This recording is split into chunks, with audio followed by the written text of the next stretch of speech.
Okay, I have my computer clicking over to 10:30, so we're going to go ahead and begin with our live event. Good morning, and thank y'all for joining us for our Beef Brunch Educational Series webinar. My name is Ashley Edwards, and I'll be hosting for y'all today. Speaking with us is Mr. Tyler Braud. Tyler is an instructor in the School of Animal Sciences at LSU and also serves as one of our 4-H livestock specialists. I've asked him to come and talk a little bit this morning about buyer expectations. I'm sure he'll probably touch on this, but Tyler's master's research was working with high-risk stocker calves, and so I thought he would be a good speaker to come in and do this particular webinar as part of our cattle marketing series. Just a few notes before we get started. Your microphones are going to be muted, and we ask that you please keep them that way throughout the webinar. If you have questions, there's a couple of ways that you can enter those. The first is through the Q&A box. If you are on Teams with us, you can enter your questions into the Q&A box at any time. If you're calling in to join us, you can text your questions to me. My number is 512-818-5476. Again, if you're calling and listening, you can text questions to me at 512-818-5476. In the interest of time, we are going to wait until the end of the presentation to answer any questions. Tyler, thank you again for taking the time to join us this morning, and you may go ahead and begin whenever you're ready. Thank you, Dr. Edwards, for that introduction. And so, like she mentioned, I'm going to talk this morning about cattle buyer expectations. And as she said, my master's work at Mississippi State was with high-risk stocker calves. And so it's been a while now, but I think I did a webinar maybe over 2 years ago, I think, related to managing high-risk sets of stocker calves. And so whenever Dr. Edwards had a conversation with me about putting this webinar together, she said, you know, let's kind of flip the switch there. And rather than talking about how we manage these high-risk calves, let's talk about what our buyers are expecting from producers when they're sitting in the sale trying to put loads of calves together. There we go. So just a brief overview. So I'm going to just briefly hit the first 2 bullet points related to the beef industry segments and talk a little bit about kind of the area of interest or the segment of interest that I'm going to talk about today. We'll talk a little bit about the production cycle in the beef industry. I'm going to briefly cover a little bit related to beef marketing channels, but I know that Lee's doing a webinar related to that next week. We'll have a discussion related to high versus low risk calves. And then I found an interesting article that was put out by Texas A&M, and the title was 10 Things Your Order Buyer Wants You to Know. And so we're going to go through each of those 10 topics that were discussed in that article and elaborate on those. And then we'll talk just a little bit related to 4 or 5 tips for selling. And so just like any good intro to animal science class, when we start talking about beef cattle, I like to put this graphic up related to the beef industry segments. And so obviously we don't have to spend a lot of time here, but everything from seed stock all the way through the consumer and everything in between. But as most of us know, Louisiana is a cow-calf state in terms of the beef industry.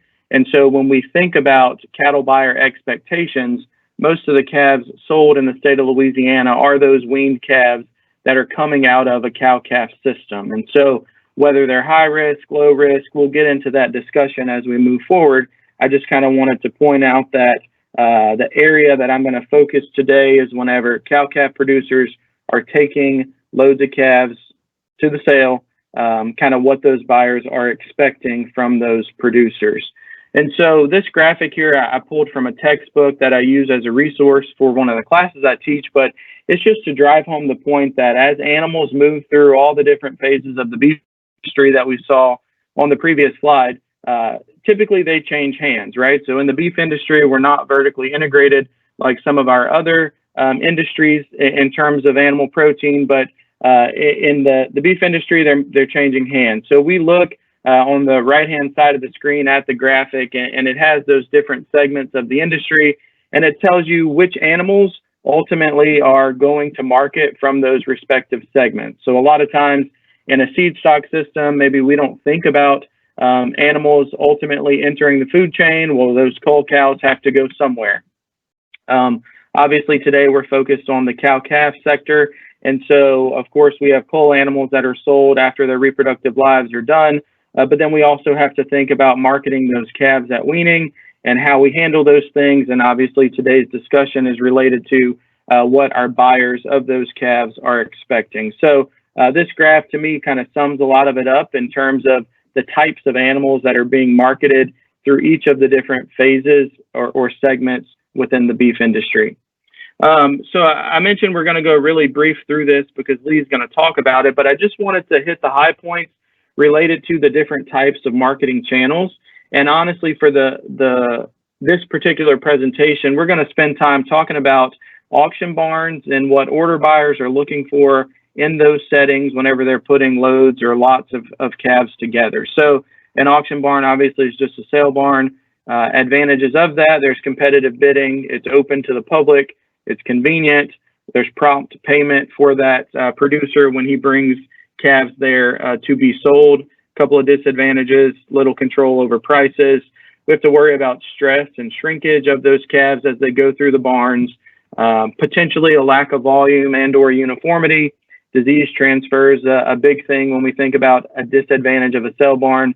And then maybe the number of buyers can be small. And so a lot of times, a sale barn gets a bad rap, but as we go through and talk about what these buyers are expecting, I hope to be able to point out that sale barns can work in the favor of the producer if we know how to utilize the sale barn as a tool to market our animals. Private treaty sales, so obviously just direct sales from a breeder or a supplier to the customer. Couple of advantages. Obviously, the seller is in total control. This allows a producer to establish a reputation. In theory, we have animals that are hopefully in a low stress situation. They're not being transported or hauled. They're not running through a sale barn. And so we can minimize or honestly, hopefully eliminate disease spread whenever we work with private treaty type situations. A couple of disadvantages, maybe animals are over or undervalued. It's unregulated, it's unsupervised, and sometimes we think about the fact that there is little to no buyer competition. Board sales are an option. Just quickly, tele-auctions where these animals are displayed as still images or video, so we can take video of a lot of calves. We can put it up on a screen. The animals never have to show up to a facility. People can bid on those lots, and they're delivered directly from the seller to the buyer. Video auctions in today's day and time, we know what those are, internet type sales. Superior does a really good job in terms of hosting video auctions. And so I'm sure we all understand advantages and disadvantages related to that. Consignment sales, production sales, we don't have to elaborate on these things. I just kind of wanted to include you a list of some of those popular beef cattle marketing channels or avenues that producers can utilize. So when we think about Louisiana's cow-calf system, we think about how the majority of our producers are marketing or selling their animals. A lot of them are doing that through a sale barn, right? And maybe sometimes they're not taking advantage of all the things that they could in order to reap as many benefits as they can. And so hopefully as we go through and talk about what our buyers are expecting, this will tell you a little bit about what they want, and maybe we can make some minimal changes and see some rewards when it comes time to actually sell and market our animals. So when we think about high-risk animals, what does that mean? It's pretty self-explanatory, but I guess until you put a definition to it or really start to think about it, maybe you don't know what that is. But it's just animals that have been recently weaned, and we have no known history of vaccinations. Really, we have no known history of anything. So in terms of management, we don't know what they've been eating, when they were weaned. Usually they've been weaned right at the time of transportation, but we don't know anything about the group of animals, and so we deem them high risk. It's animals that have been transported for a period of time, hundreds or even thousands of miles. Animals that are commingled with other lots, particularly at the sale barn. So we have to think about that concept of disease transfer. And ultimately, if we want to sum it up in just a few words, what is a high-risk calf? Well, it's animals that have no known history. So we don't know where they're from, their health status, so forth and so on. So on the flip side of that, what is a low-risk calf? Well, it's just the opposite. So we can define it a couple of different ways. So yearling animals that are under minimal stress, That'd be something we could consider as a low risk animal. When we think about weaned calves, those that have been weaned and backgrounded for 45 to 60 days on the farm of origin, they've been under a strict vaccination protocol. We know what they're eating. We get all the records from that producer. That's an example of a low risk type of an animal. And so it's just those that we get with a known health history, and we kind of have a detailed outline in terms of management and what those animals have been through. So when we think about marketing cattle, obviously there's a difference between marketing and just selling. And as we go through this, there's a couple of points. I put some quotes in here as we go through from some of the articles I read, but some of the things that producers do may make them a price taker rather than someone that's able to market their cattle and get the most out of them. And as we go through and talk about some of these management practices that maybe would define you as being one or the other, you'll have a better understanding of what that means. So I found not meeting minutes, but a summary of an extension meeting that was held in Ohio a couple of years ago related to marketing calves. And so I pulled some information from that article for this presentation. And so it hit on some really good points. And the meeting was led by a sale barn owner, as well as Henry Zerby, who is the Senior Director of Protein Innovation at Wendy's, the fast food chain. And so they shared a lot of insight related to marketing and selling cattle, what buyers are expecting, how our buyer decisions or expectations are being driven by consumer expectations. And I think the article did a really nice job of kind of summing up everything that I intended or wanted to talk about today. So feeder calf buyers have an increasing expectation for low risk cattle. So we just defined low versus high. And you know, we're seeing expectations for those low risk type animals, those that are weaned and preconditioned and ready to enter the feedlot. We want those preconditioned calves to have 2 rounds of shots. We want them to be bunk broke and trained to eat out of a feed trough. In terms of a duration of time, a preconditioning program typically is anywhere from 45 to 60 days after weaning. And so obviously preconditioning is not something that every producer is set up to do, and I realize that. But as we go through and talk about, you know, what buyers are expecting and how we can try and set our calf crop up for success, this is an option that is worth discussing and something that we need to think about. And so in that little article that I read, the Senior Director of Protein Innovation at Wendy's put a quote in there, and he said, "Are you selling the buyer an opportunity or a challenge?" And that's something that really kind of hit home when we think about what is the product that we're trying to sell. Are we just trying to move these animals and get them out of here, or are we trying to do what's right and kind of set the next person in line up for success? And so I did a seminar a while back on how management decisions in every phase of the beef industry impacts the next guy in line. And so as the cow-calf producer, if we can do what's right, ultimately we're setting our animals up for success as they move through the other phases of the beef industry that we saw at the beginning of the presentation. And so as of 2018, obviously a little bit old, but it was estimated that 80% of calves that went through this sale barn, Livestock Marketing of United Producers Incorporated, they were balling calves that were weaned when they were placed on the trailer. So we think back, is that a low or a high risk animal? Obviously, if they were weaned and balling on the trailer, that's an example of a high risk animal. And so when we think about what our buyers are expecting, the new normal is becoming a market that's driven by these low risk preconditioned calves. And so obviously the question I'm sure is raised, what do we do with the high risk animals? Is there a market for them? Yes, there is.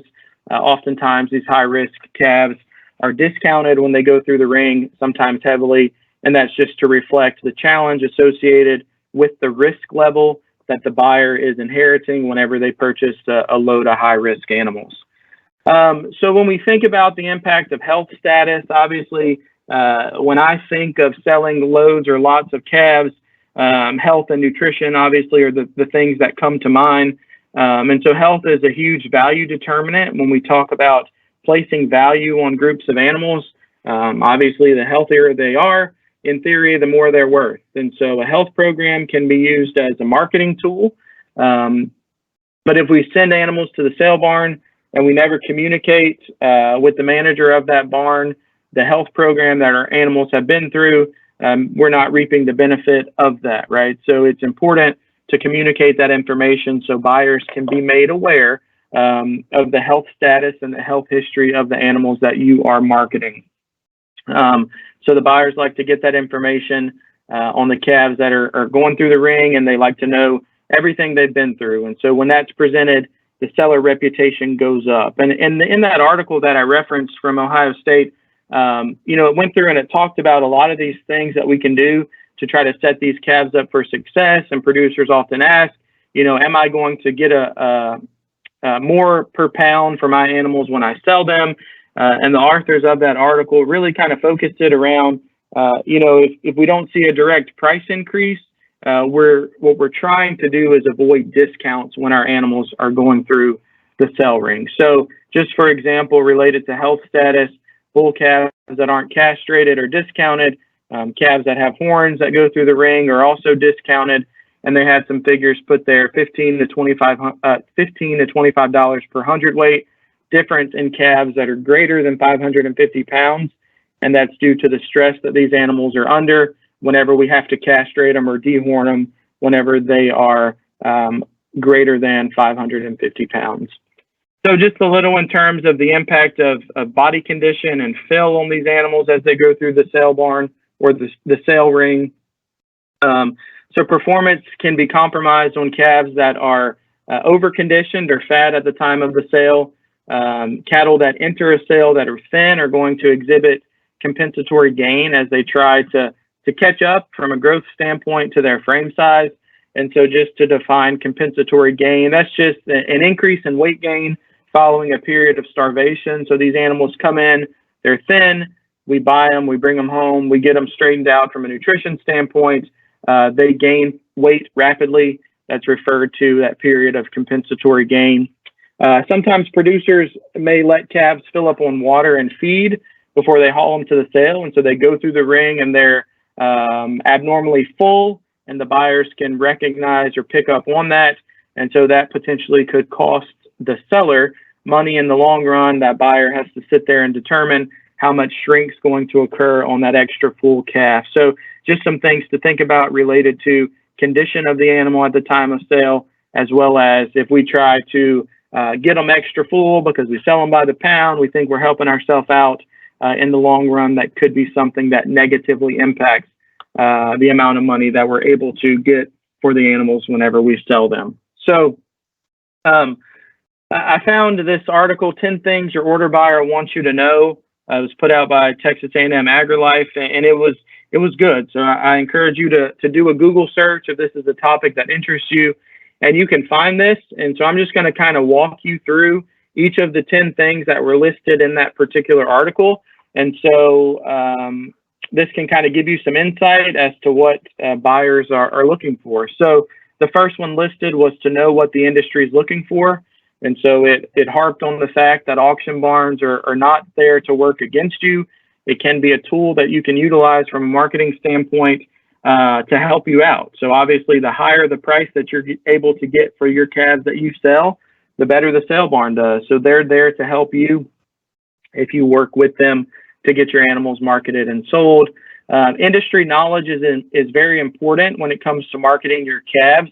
And I have CAB listed there in parentheses, at certified Angus beef, right? So we all know the push for black-hided cattle and how well they typically do whenever we sell those animals compared to some of the other colors or speckled animals, those sorts of things. And so having prior knowledge of the current state of the industry can help you out when it comes to marketing your animals. And so a quote that was listed in this article said, "Do you think that they, as in the buyers, really want to sit there and watch a bunch of spotted calves at the sale if they don't have an order for them?" So if the order buyers are trying to assemble loads of cattle that are predominantly black-hided, as a lot of our packers and slaughter facilities are looking for in the feed yards, we need to know that ahead of time so that we can market our animals appropriately when it comes time to sell those calves.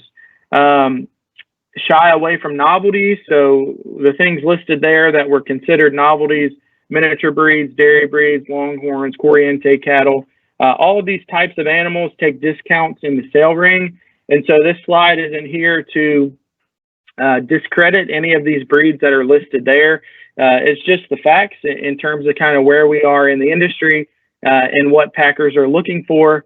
And so these novelty type breeds are going to see discounts whenever they are sent through the ring. So packers are not fans of cattle that have big horn bases. And so when we think, why is that? Well, it potentially makes it difficult to process those animals. It can slow down production in those plants. And obviously that is something that they are not interested in doing. So one of the things that the buyers say that a seller should know is to stay away from some of these novelty type breeds. Producers marketing novel breeds end up becoming price takers rather than marketers, right? So there's not a big market out there for some of these things. And so even if you have everything in place, the health program, the nutrition program, there's just not a big market for those animals. And so a lot of times those producers are having to settle for the prices that they're given, regardless if they're doing everything they should be and trying to reap a benefit from a price standpoint. Obviously, herd health is a must. So we already talked about high-risk animals versus low-risk animals. And so implementing a sound herd health program hopefully works to decrease the level of risk associated with your group of calves. And so it's critical for setting these animals up for success.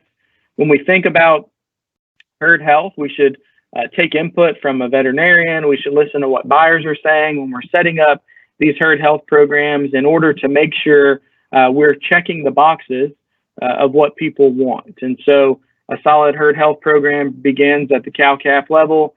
There are buyers out there that are only going to purchase vaccinated animals. And so when we think about where does that responsibility lie, really it's on the cow-calf producer, and implementing a sound herd health program is a big part related to animal welfare and doing what's right for the animals. Castrate bull calves, we already talked a little bit about this in terms of how health impacts the animals when they go through the cell ring, and castration is one of those management practices that we know can impact the price of the animals that are sold. So it pays to castrate. When we send calves that are intact through the sale ring, once again, we become a price taker rather than a marketer. And so another point listed in that article was to not tolerate crazy animals. So get rid of those ill-tempered and wild cows. If they're a threat or a dangerous member of the herd on your place, remember that temperament's heritable. And so we don't want to pass those genetics on or those problems on to other people as those animals move through the production cycle. So when we think about setting cull or making culling decisions, you know, a lot of times we think about, we cull the reproductive issues, we cull the lame cows. Well, it's probably important to think about culling based on disposition when those animals are just so bad from a temperament standpoint that it becomes a threat not only to you working the animal, but also to the health and the condition of those really excitable type animals.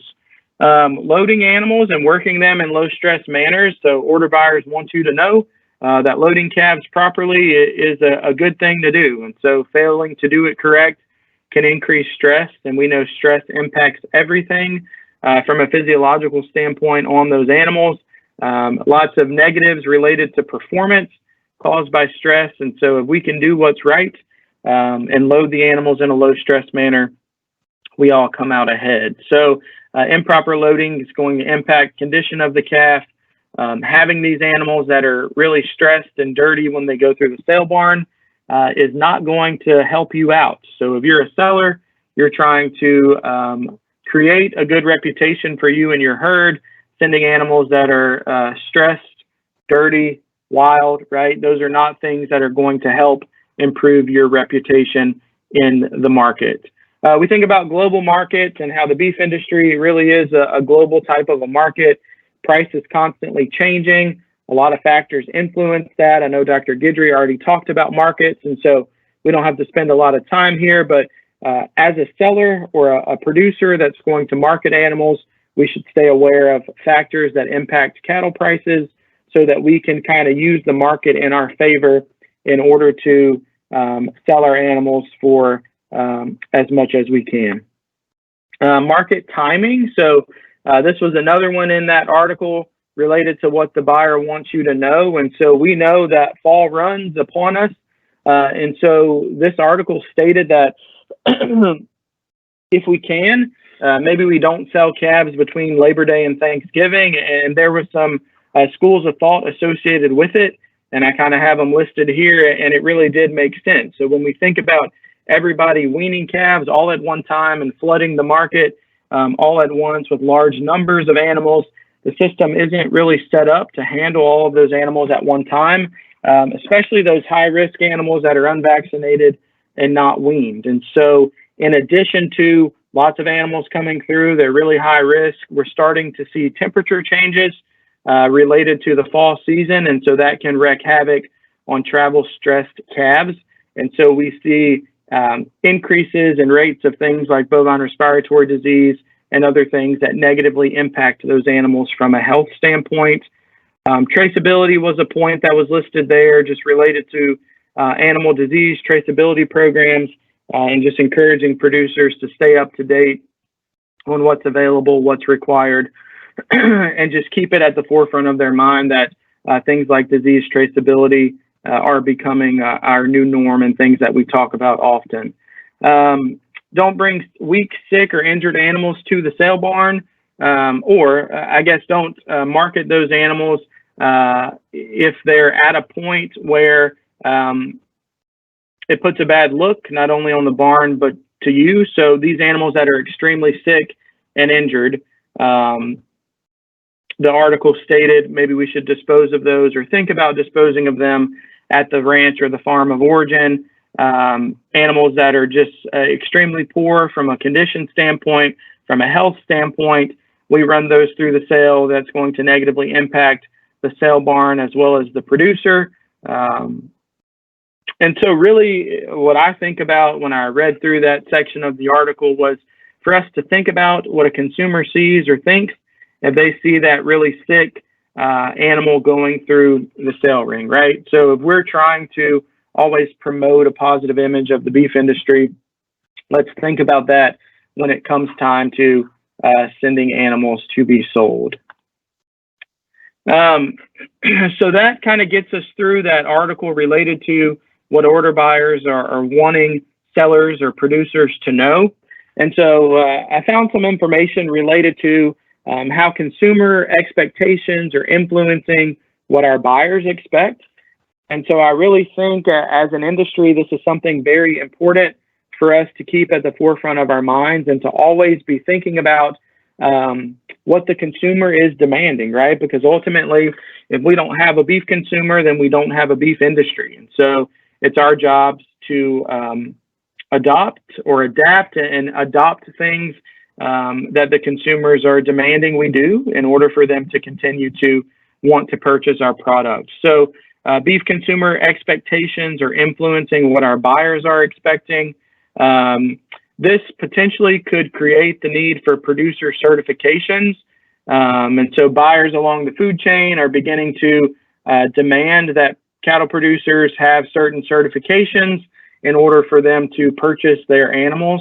And so one of the articles I read said that potentially the cost of entry into the calf market for cattle producers one day could potentially become BQA certification. And so in that article that was put out by Ohio State, where they had some quotes from that employee from Wendy's, he stated that Wendy's, the fast food chain, requires BQA certification of producers who market animals into their system, right? So this poses the question, how far off is this? Is this the future? Consumer expectations really dictate each and everything that we do. And so is that going to become the new norm that producers are BQA certified in order to sell animals? We'll see when the time comes. And so when we think about how do we remain competitive in this type of a market, so our buyers want information about how a calf was raised, and delivered to the point of sale, right? And the previous slide just told us that our buyers are expecting and wanting this because that's what the consumers want. And so they're trying to fill these orders, and they're trying to market cattle to these different companies. And so if that's what they're saying that they want, that's what the buyers are expecting. So vaccinations, feed records, time of weaning, the preconditioning program, everything that animal went through, we can compile it, right? We can put records together. It becomes the story of the calf's life, so to speak. And that is what ultimately our buyers are beginning to expect due to those expectations of the beef consumer. And so kind of tying it all back to BQA, if we do what's right by the BQA program, record keeping is a big part of that. And so we can transfer those records when those animals are sold to meet the expectations of not only the buyers, but also of our beef consumers. So in terms of audits, we hear about audits here and there, maybe not as common in the beef industry as some of our other animal industries, but an audit is just a non-biased third party coming onto a farm and checking off different farm production practices compared to a standard. So some buyers expect audits, but we don't have a standardized audit in the beef industry. Will we ever get to that point? I don't know. But audits are something that we should think about because some buyers do, in fact, expect that. So obviously, we would need the industry to adopt one audit. We would need to standardize it across the industry. I don't know if that'll ever happen, just in terms of the different production practices that are done across the country based on where you are. But this is something to think about. And so just like requiring certifications, maybe one day, who knows, audits become an industry norm. So when we think about just some tips for selling animals, so if you're a small producer, one thing to consider is to commingle calves with other producers in order to try and get truckload pricing, right? So if we only have 20 calves to sell, but we can get with our neighbor down the road and we can put an entire 18-wheeler load together, that's something to consider. We shouldn't be trying to sell bred heifers as feeders. We sell those animals as bred heifers. Work toward a uniform herd by shortening our calving interval. Avoid branding cattle on the ribs to reduce hide damage. These were just some tips that I found related to marketing cattle. And then obviously preconditioned calves, if it is financially feasible, or do you have the facilities, the space, the time, all those things, right? If you can't precondition, well, then that's not an option. But if it's something that you can think about or potentially do in the long run, it's probably a management practice worth looking into. So just to kind of wrap this up, so change has come and it's going to continue to come regarding buying and selling of beef cattle. Really, I think the take-home message here is that as an industry, we need to be transparent regarding the production practices that we do on the farm. We need to be able to communicate that information to our buyers. Our buyers can communicate that information as those animals move through the production system. And so we have to establish trust between buyers and sellers, between producers and consumers, right? Because regardless of the segment of the industry that we're involved in, we have to keep the wants and the needs of the beef consumer at the forefront of our minds because they ultimately drive what we do on the farm level, whether we like to think about that or not. So that is all I have, Dr. Edwards. I will turn it back over to you and we can try to work through any questions that anyone may have. Thank you, sir. So one question from Bradley Pousson. He typed in that they have a couple of individuals that are starting to pay for backgrounding operations. In your opinion, what is the best course of action with this and what should producers need to know before they send calves to these operations? So for example, if I send calves to you, you background them for me and then sell them on my behalf at a preconditioning sale.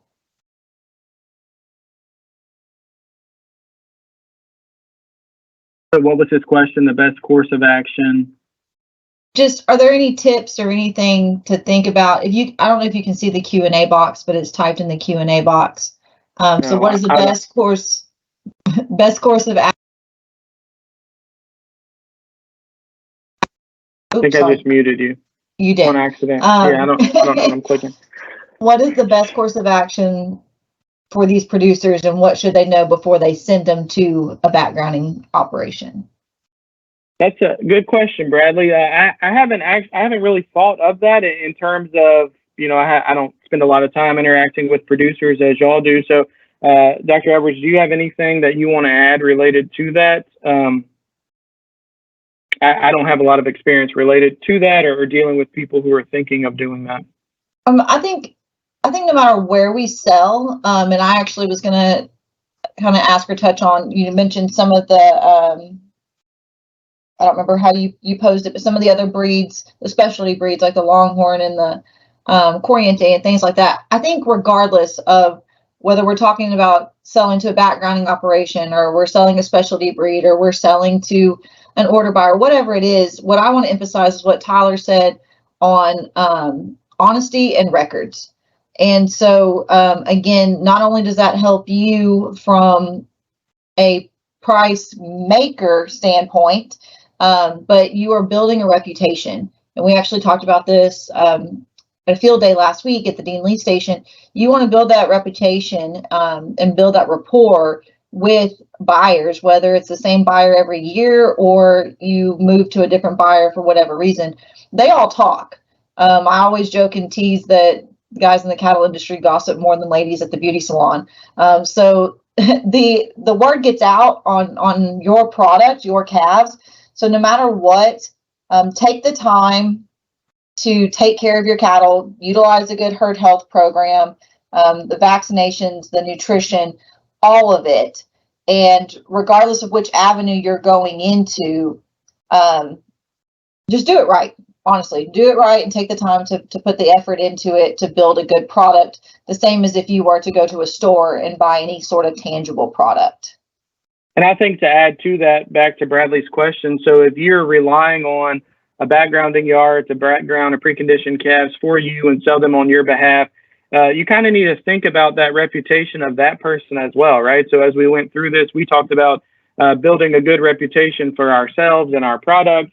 But as someone who would be sending calves to someone, it's probably a good idea to do your homework, right? Or use your investigative skills to make sure that the place that you're sending them to is going to meet your expectations in terms of herd health, nutrition, marketing, all those things. Yes, very true. And then from whoever they're going to go on to after that. So who are they going to sell to? Do you trust that particular buyer as well? And work your way up that chain that Tyler showed y'all at the very beginning.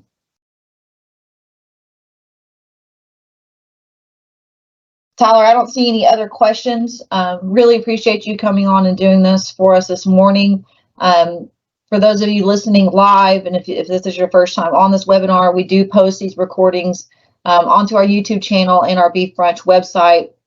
I'm probably going to post the whole series all at once, all 4 webinars that we've done the last 2 weeks, as well as this one. And then our one next Tuesday will be with Lee Falk. Tyler alluded to that earlier. He's going to talk a little bit more about adding value to calves, as well as elaborate some on those marketing avenues that Tyler mentioned earlier. So Tyler, thank you again. Do you have any closing comments or anything else to add? No, I think we're good. Thanks for having me. All right. Thank you, sir. Thank you all for joining us. All right.